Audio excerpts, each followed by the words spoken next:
What is happening, everybody? My name's Bright Life. This is my fancy popped collar. I look like I came out of the 90s with like a frat bro kind of thing going on. I don't know if you dig it. Leave a dislike if you like it. And please don't dislike the video. And hey, today I want to talk about my experience on Bull Roar with the new Before the Shadow expansion, but I found a lot of secret, like hidden things while I was playing in Cardinal and Swanfleet, looking through some of the release notes. So I want to talk about those today. But before we get started, please, really quickly, just stop right now. Go ahead and hit the like button on this video. It actually really helps me get seen by more people who like Lord of the Rings Online. I want to see this content get seen by more people, so that would be really helpful. Hit that like button. But let's jump into the secret hidden features, the things that we saw when we played on the Bull Roar server for the Before the Shadow expansion. Now, first of all, I would like to lodge a formal protest with SSG because the term for the public test server is Bull Roarer, which as an American, I can't say that word, Bull Roarer. And like, I'd have to be British, Bull Roarer, like, I don't even know. So let's get that changed. But let's talk about these hidden features. Now, it's funny for me coming from the world of like, World of Warcraft, Final Fantasy, Elder Scrolls Online, these big production games that when they drop like updates to the game, when they drop things that they're like excited about that change the makeup of the game, and they put it on every single tweet, like they're freaking posting about it. And it's funny because SSG doesn't necessarily do that. Like, a lot of the stuff that we're going to talk about today were found in the patch notes for like just the public test realm server, and they're massive changes to the game. And again, we're going to round them out, but I just think it's really funny how that works. But the first thing, and I think probably in my opinion, is the most important to the health of the game. Gesundheit. Disgusting. Now, the first thing that I think is the most essential and helpful to the entire game as a whole is the free writing for every character feature. Now, this is massive for Standing Stone to do. If you didn't know this before this kind of update came out, and after this it'll be antiquated, but essentially what writing, the skill itself, cost you if you were a free-to-play player was 90 LOTRO points. You would have to earn these through deeds, or you could simply buy them, or you could go VIP to get it, and essentially you'd have to earn the LOTRO points. 90 isn't that many, you can get like 5 or 10 per deed that you do typically, and so you'd eventually buy the writing skill, but it was kind of a little bit of a hassle. And a lot of people that have come and done like a first impressions on LOTRO have kind of talked about the writing skill being a little bit hard to get, a little bit confusing. Well, LOTRO has done away with that in the Before the Shadow expansion. Again, kind of a hidden feature, kind of hidden in the patch notes, but really important, is that essentially what's going to happen is the first time on your entire account that you go through and jump into the game, you're going to get a first part of a 2-part quest. And that first part of the quest is going to actually reward you with 10 LOTRO points. With those LOTRO points, you're going to go into the store. It'll direct you how to do this really easily. And you're going to purchase with your 10 LOTRO points. And of course, the purchase is 10 LOTRO points. You're going to purchase the second part of the quest that actually gives you both the writing skill and a steed. And this happens as soon as you get out of the intro experience. So if you're in Before the Shadow with Cardinal and Swanfleet, you actually get this at level 1. I was able to complete this quest at level 1, and I'm pretty sure that in Arid Lewin, oh, what a gross place. If in Arid Lewin, but if you go with the Archit or Arid Lewin storyline experience, as soon as you're there, you're actually going to be able to get this quest, and there you go, you'll have it. And then once you create subsequent characters, you're actually going to get the second quest just there. And essentially you pick up the quest and you hit complete right away. You don't have to do any objectives. And there you go. You got your writing skill and your horse, which again is a massive win for SSG. I think for us, we can have like a hashtag praise the devs moment here because they're going to be losing money on this deal. There are certainly people that would pay just to have the writing skill. They didn't want to go through the deed grind, but it did create kind of a wall for players that didn't want to pay, and they're doing away with this in hopes that the fact that their game is so good, which it is by the way, is going to keep people around. Where before they kind of had the writing skill as like a carrot on a stick, now it doesn't feel that way. It's not like a baiting you to try to get VIP or baiting you to try to spend money. They just want to show you how the store works, which I think is perfectly acceptable and really helpful for them to do. So way to go SSG. That's our first hidden feature that I found in the Bull Roar server. Bull Roar server. All right, now the second one, and I haven't seen anyone talk about this, but this is awesome, is in Swanfleet, we found a jumping puzzle. I personally love jumping puzzles. One of my favorite things to do in like Final Fantasy XIV has an incredible one that I did with one of our mods, John. But then also over in Guild Wars 2, there are some fantastic jumping puzzles. And I just feel like these are great ways for the devs to just play with us, like to hang out with us and just show us that they really care about us as players. There are jumping puzzles confirmed in the Before the Shadow expansion. Now, of course, in the PTR, there isn't an achievement lock to it, and then when I jumped to the very top, I actually fell into the tower, so it's not necessarily all the way ready yet, but at least it's there, and you can really tell in the footage that I'm probably overlaying over the top of this thing that there's a jumping puzzle in there, which is really cool. I like that they're moving beyond just a very basic give to us with these 2 new zones. They're actually building these things and adding some really fun, cool elements into them. And of course, I explored the zones pretty thoroughly, and I was only able to find one, but I may have totally missed one. So I'm looking forward to seeing if there are more jumping puzzles. I personally just freaking love jumping puzzles. If you don't, who cares? But I always think that things like this are really fun. So jumping puzzles are confirmed. That is a hidden feature in the Before the Shadow expansion. All right, now the next one that is really cool that, again, I didn't know was coming, but here it is in the patch notes, and then as we played, there are now 10 quests in your quest tracker, up from 5. Normally, before, you would have 5 quests in your quest tracker, and to be honest with you, when you're leveling in LOTRO, questing is the primary way to level. There isn't really a great group finder. There isn't really great PvP experience like there are in some other games like ESO or New World or World of Warcraft. So questing really is the way to do it. That's kind of the big one. And unfortunately, what would happen is, of course, you would load up on quests in a quest hub, and typically there were more than 5. And so you would have to kind of cycle through them in the tracker and stuff like that. Well, that is all gone now because there are now 10, and that's awesome. Now, it makes me really excited because I think this is a really, really helpful just quality of life thing that comes up and makes it really simple to play the game. Now, I will say we had in chat like a big joke around like how this is going to be great until, again, you hit the Forsaken Inn and the Lone Lands, because there are like 30 quests there that you do as soon as you jump in. So maybe we need like a scrolling quest text bar or whatever.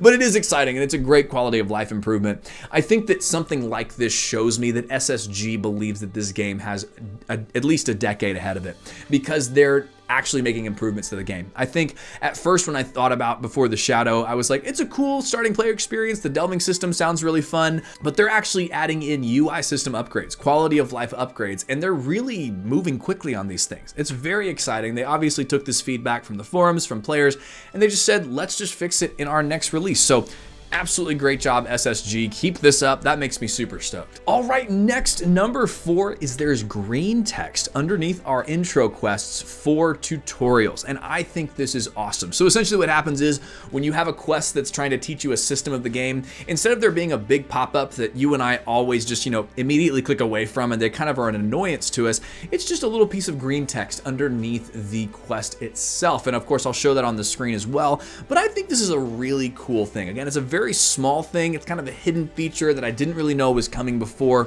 but this small little green text piece is actually really helpful in my opinion.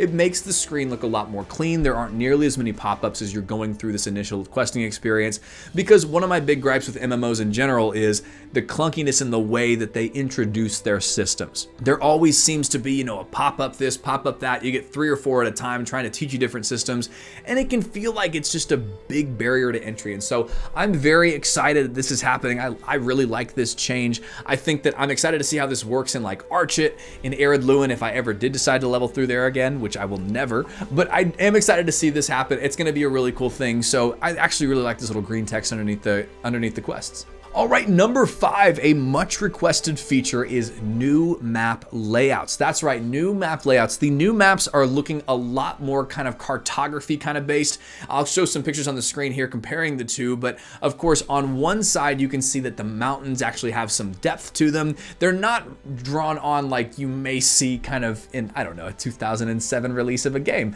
They actually look really updated and really well done. Cardinal and Swanfleet look great. And then of course if we compare them to like the Angmar map, or even like, you know, the Misty Mountains map, if we like compare them to the Angmar map, you kind of go, oh wow, there is a massive difference between that. I know that on my comments in my videos, a lot of people have talked about the maps and how awful they look. It seems like they're testing this out to see what the feedback is. If I could just give my 2 cents, this is awesome. Keep it going. These look a lot better. They still retain the vibe that you had before, and we don't want a brand new game art style wise, but it is really cool to see these actually exist. They look great in my opinion. I do hope that they end up doing these with every single zone. I don't think that they'd have to destroy their art style to do that, but they could just essentially build these maps up to be at the par of a 2022 map experience. And so again, I think this is great. These little things are just they're those little tiny things that over time make the game great again. And I do think that I see a really good future for LOTRO at this point. As I'm thinking about these changes, as I'm looking at these hidden features, they're not just adding like 2 new zones and here's a little bit of a story, go buy this expansion. They're actually adding massive improvements to the game. They're adding improvements to the UI. They've been talking about lag fixes for a while. They've been talking about graphical upgrades and kind of what that timeline might look like. I love this. I think it's a really, really good thing for the game that you and I love. All right, and lastly, and another huge change, a huge help, is the class trait changes. Now, before this update came out, what would happen is if you had a character that you were leveling up, especially in like the Rohan area, you would gain an attribute point for your character's, you know, progression tree every single level, but then at some point that would stop and you would actually have to go and do quests for your additional attributes. So there would be, you know, hidden quests and places that you had to go and long quest lines that you had to do. And that would actually give you the attribute point to actually make your character good. Well, you know, for someone like me who has boosted a character, I know, don't judge me, but I don't have all of my attribute points. So I actually have to go back to Rohan to, you know, level through those attribute point systems. But what a lot of high-end players have told me is that this is a really alt-unfriendly system. And you can kind of see how that would work because as you level up to 140 the first time, it's great. It's a first-time experience. That's awesome. But in order to have a second max level character, you're going to have to go through those exact same quests, do the grind, do all that stuff again to even get them to be viable at endgame, which is really, really frustrating. Well, SSG heard that, and it's not a problem anymore. Now with every level that you level up, and sometimes every 2 levels that you level up, they're just gonna throw that class point in there just like any other MMO does. It's very 2022 of them to do this, and I think that's a good thing. They're just gonna throw those class traits in, and again, that's a huge quality of life upgrade because if you have a level 140 character, you're not gonna have to worry about leveling up the exact same way every single time, making sure that you do these quests, or else you won't be good enough for your raid tier whenever you get there. Again, massive win for SSG. And so I think all of this shows me these little hidden things that were not necessarily the big publicized things, these little things that are going on show me that SSG has got a really bright future for this game, and it makes me really, really excited as a player. I don't know how you feel about it, but for me, it makes me feel like there is actually good stuff coming. This isn't just like a game that's on life support. And I think that as I think about this game, it's a fascinating game because it's a 15-year-old game. And when you're a 15-year-old game in an MMO, you either, you know, become World of Warcraft where you have just this massive population and nothing's gonna stop this juggernaut, or you become a really, really small niche game, well, you know, kind of like Dungeons & Dragons Online, where like a really small subset of people play this game and they love it, they're very passionate about it, but it's very small. And it's cool to see Lord of the Rings Online still believe that they have a lot of room left to grow, a lot of places left to go, and they're actually improving, not just, you know, throwing new content in the game, they're actually improving upon the content that already exists, making it a lot more new player friendly. And so my conclusion on these hidden player features is that this is an awesome thing for the game, and it's especially awesome for new players. New players coming in the game are going to have a lot less confusion when it comes to leveling up, when it comes to getting their riding skill, when it comes to finding fun things to do in the game, like a jumping puzzle. These are awesome things. They're really, really helpful for the game. And where you and I may already have our riding skill, we may already know how to play the game, these are really good things. Very, very important for the new player. And the more times that we can get new players to come into this game, the more healthy this game is going to be in the long run. So friends, those are the 6 hidden features that I found on the Bull Roar server as I played it. I really enjoyed this. I'm really excited. It makes me more excited than ever for the future of this game. But friends, I want to hear what you think. Are you excited about these features? Are you not excited about these features? Which ones do you think they should still add? Kind of what's outstanding right now?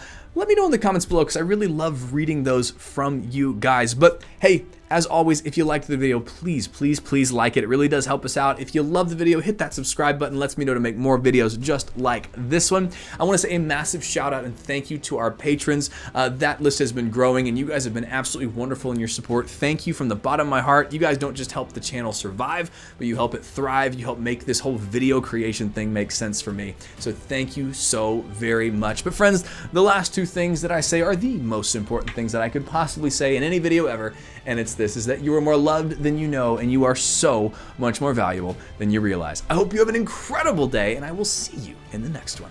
Hey, thank you so much for watching. I hope that you enjoyed it. I want to let you know a couple ways to connect with me. First of all, we got an awesome Discord in the description. We've got a Patreon if you'd like to give to the channel and help support more video creation. And I am live on Twitch quite often over at twitch.tv/brightlifecommunity. Would love to see you there. Always love interacting on those live video streams. But I hope you have an incredible day, my loved and valued friend. Have an awesome one.